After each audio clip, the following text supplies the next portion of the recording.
அன்றைக்கி பிரிண்ட் மீடியாவில் அவர் சிறையில் வந்து தட்டு வச்சுக்கிட்டு சாப்பிட்ற அந்த மாதிரி ஃபோட்டோக்கெல்லாம் வெளியிட்டு இந்த சூழ்நிலை வந்து பார்த்திங்கன்னா சிரஞ்சீவி வந்து அங்கே கோயிலுக்கு போய் வந்து பூஜை பண்ணிட்டுருக்கிறார்.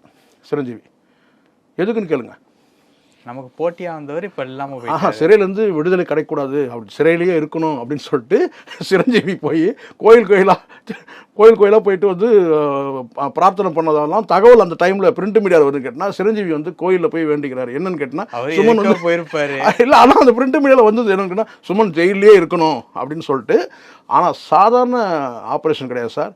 எல்லாருக்கும் ஆச்சரியம்னு கேட்டால் ஒரு பிரபலமான ஒரு நடிகர், உச்சத்தில் இருக்கிற நடிகர், ஆந்திராவில் அவ்வளோ செல்வாக்கு இருக்கு. அப்போ அந்த டைமில் என் டி ராமராவ் கிட்டலாம் இருந்து வந்து முதலமைச்சர் ப்ரெஷர் வந்துச்சான், டெல்லியிலேருந்து ப்ரெஷர் வந்துச்சான். ஆனால் அவர் எதையுமே உனக்கு தன்னுடைய நண்பன் குடும்பத்துக்கு ஒரு சிக்கல், அந்த நண்பனுடைய மகள், தன்னுடைய குடும்பம் நம்ம விட்டு கொடுக்குற சொல்லிட்டு விடவே இல்லை.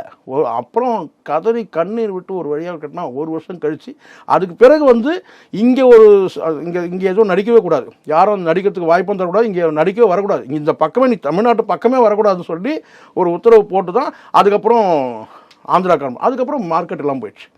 அதுக்கப்புறம் வந்து கம்பேக் வந்து சிவாஜின்னு நினைக்கிறேன். அதுக்கப்புறம் எம்ஜிஆரால் கைது செய்யப்பட்டு சிவாஜி படத்தில் வந்து கட்டினா அது கூட எம்ஜிஆர் இருந்தாருன்னா இந்த சங்கர் கூட எடுத்துருக்க முடியாது. உண்மை இது.